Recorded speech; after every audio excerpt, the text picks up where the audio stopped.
Welcome to Tiny Brick City.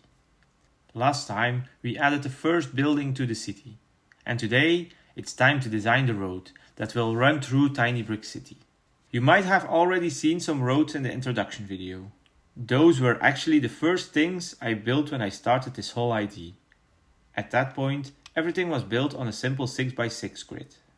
At first, I simply placed tiles next to each other. But you can't really place them in the center, and the stripes ended up looking too wide. So I flipped them sideways and came up with this design. I really liked it.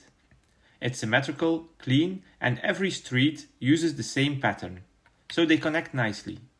But once I started building houses, I realized the 6x6 grid was just too limiting. I saw other people using 8, 10 or even 12 wide grids for micro cities. And yeah, they had a point. And that means this road needs a redesign. So I decided to throw it all away. Well, not everything. Let's keep the bricks. Switching to the 8x8 grid gives me a few different directions to rebuild this road. So let's go through the possibilities. I could simply stretch the road and make the sidewalks bigger. It looks nice and gives me more room for details. But the sidewalks become almost as wide as a road. And together with building entrances, it might just feel too much. Another option is to widen the actual driving lane. Because of how Lego math works, the center stripe becomes only one plate wide, and that makes the proportions feel off.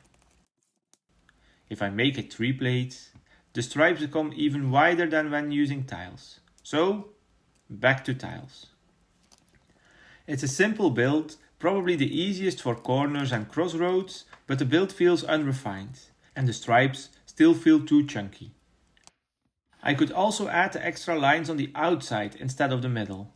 It's clean, the proportions work well, but it starts to look more like a highway than a small city street.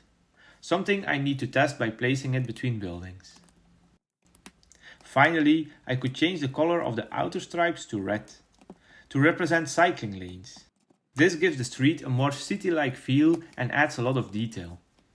But visually, it starts to draw a bit too much attention. Maybe more than a road should.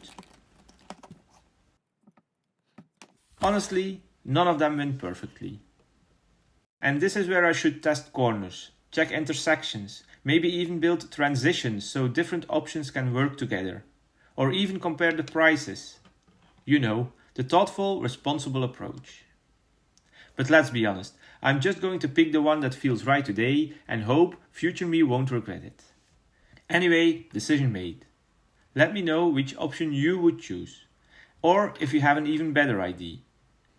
So, let's add the road to the city, so people can now get to church, if they want to. Next time, I'll try to add one of the Lego modular buildings. See you then, in Tiny Brick City.